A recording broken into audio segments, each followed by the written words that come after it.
Hello everyone, and welcome to this week's edition of the Comic Shop Adventures, my weekly excursion where I leave the homestead here at Athletic Geek HQ in search for a bounty of comics, graphic novels, figures, collectibles, and all things in between. First things first, got to talk about what stood out from last week's pull list, and I'm going to be honest, it was a really weak pull. The books weren't terrible, but none of them really rocked my world with the exception of one, and that was Mr. and Mrs. X. It kind of, the main meat and potatoes of the story, the adventure part of it, was concluded, and it was just a really good story, told a very, very good way.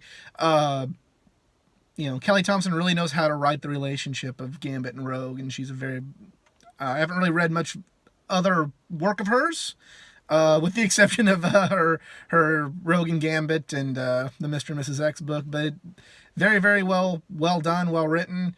They're going into what I believe is the last issue of this miniseries, but which disappoints me because if she can write the two characters, that good, then I really want this book to continue, especially seeing as how in Uncanny X-Men we're not getting a whole lot of Gambit. So I don't know if that's a precursor to something bad happening in issue 6 or what's going on, but that one started. And Justice League was good.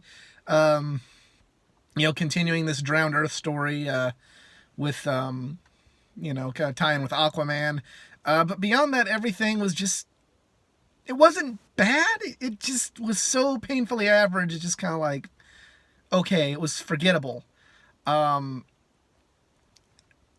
hate to be negative, and I hate to really, rag on the books, because, that's somebody's work, but just nothing out of that pull. And it was a somewhat of a larger pull, just really wasn't on its game, but, some people might disagree with me. So, on that note, I will see you when I get back to the homestead with a new batch. See you then. Hey everyone, I am back here at the homestead at Athletic Geek HQ, and quite the large pull this week, so let's go ahead and get started. We're going to kick things off with a book that I was supposed to receive last week, but it was backordered, but it came in for me this week. Marvel Knights 20 number 2. It's the 20th anniversary of the first Marvel Knights comic book. And I thought the first issue was pretty good, and we'll see if this miniseries can continue and continue the momentum. I did my best to avoid spoilers on the internet, so it's really looking forward to reading this because I've been waiting a week to do so. Marvel Knights number 2. And from there we have Daredevil number 612, the finale. Kind of getting this off the heels of the unfortunate news that Netflix is a bunch of bastards and canceled Daredevil. Hopefully this Death of Daredevil, I was really thinking about the Death of Daredevil is kind of poignant title right now after the unfortunate news of yesterday, but at the time of this recording yesterday. So, yeah, not really been rocking my world this particular story arc, but we'll see how it goes out, and this will be how I have to get my Daredevil fix for sure now, is through the comics. From there, we have Uncanny X-Men number 3. This book. I'm still just not really feeling it. I've given it 2 issues, and it's going to be weekly for the first 8 weeks. I'm not giving up on it yet. I don't think it's going to be a bad book, but on the flip side of things, just not really feeling it. It's been 2 issues, and I really have not gotten into this book at all, but I'm going to give it time. I'm going to give him 8. I'm going to give him 8 weeks to see if it's something that I really want to continue reading, and if not, well, for the first time in a very, very long time, my pull list will be without an X-Men title. I really don't want to come to that. I really want to like this book, but, it is what it is. And from there we go to Dead Man Logan, number 1 of 12. This is the sequel series to the Old Man Logan series that I was praising. And we'll see if it's as good. We'll see if it can maintain the quality that the end of that Old Man Logan book was maintaining. Uh, yeah, we're just gonna see. I'm hoping that it can be just as good, and I get 12 more issues of something that I really really enjoyed. So there's that. From there we go to the world of DC with two different side stories. I don't know if side stories is the word, but just special event books, if you will. Starting off with Heroes in Crisis number 3 of 9. Yeah, it's been okay. We'll see if the story picks up. I'm reading this more so out of just a feeling of obligation, because with these event books, and I'm not really a huge fan of event books, just personally, but with these event books, usually things are going to change within the ongoing titles, and to better understand that change, you need to read these event books. Some have been really good, and I've really enjoyed them. Like Crisis on Infinite Earths was good. Avengers vs. X-Men back in 2012, I really enjoyed that.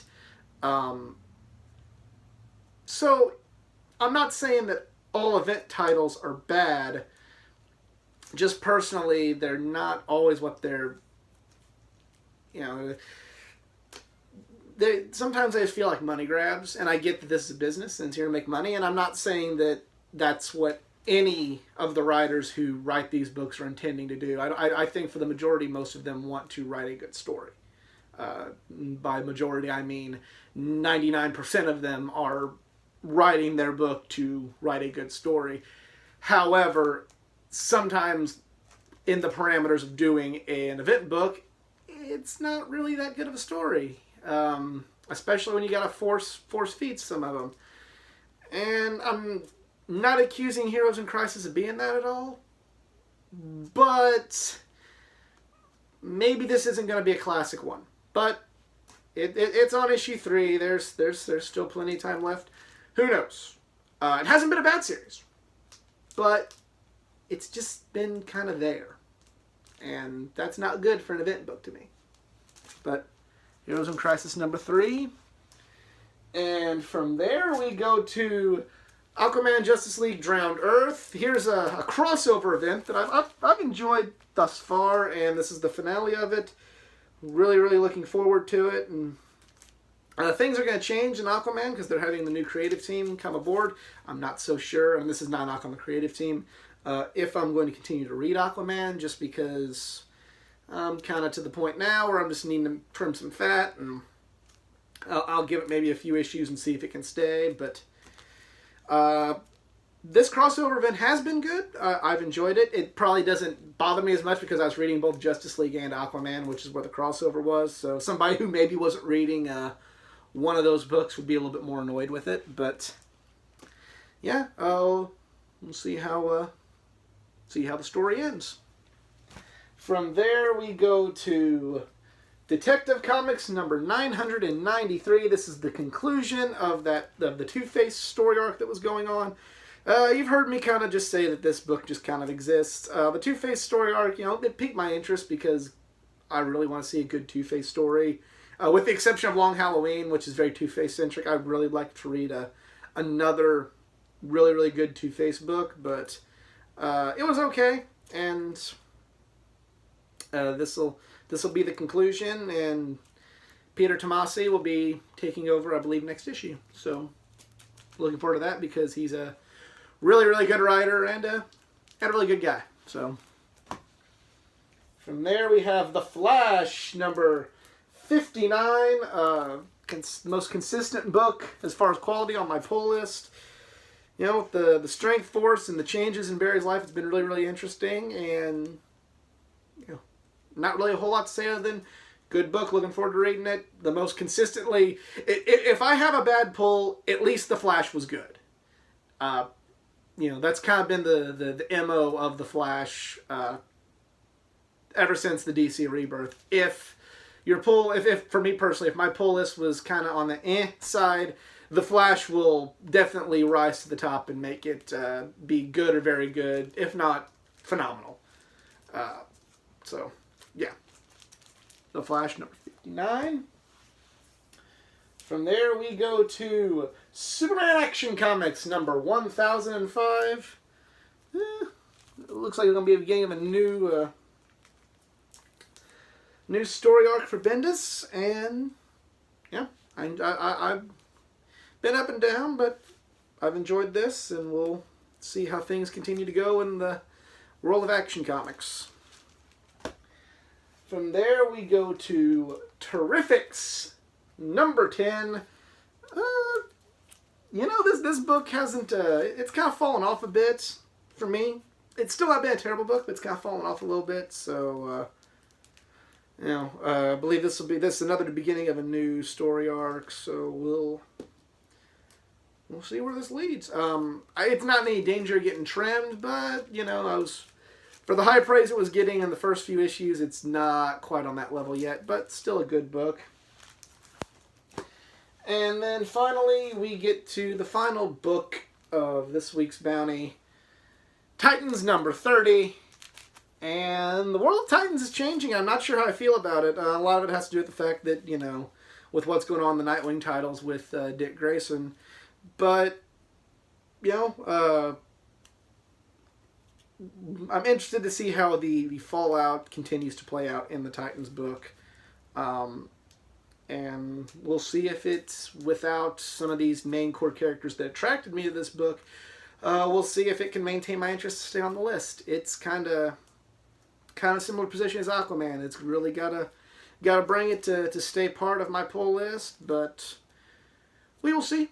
We'll see what happens. And yeah, that is pretty much it for the bounty this week. Let me know what you picked up on your trip to the comic shop in the comments section below. If you enjoyed this video, please give it a like, give it a share, subscribe for more content. Go like the Facebook page at facebook.com/athleticgeek89 for more content. You'll see my DC CW weekly wrap-ups. That is exclusive to the Facebook page. And my collection comic of the week. It's been on hiatus for a couple weeks due to some family obligations and real-world obligations, but it will be back.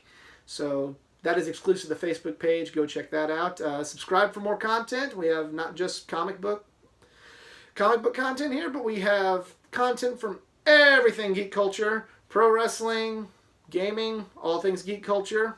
It's all right here. But till then, I'm out. Y'all be cool. Later.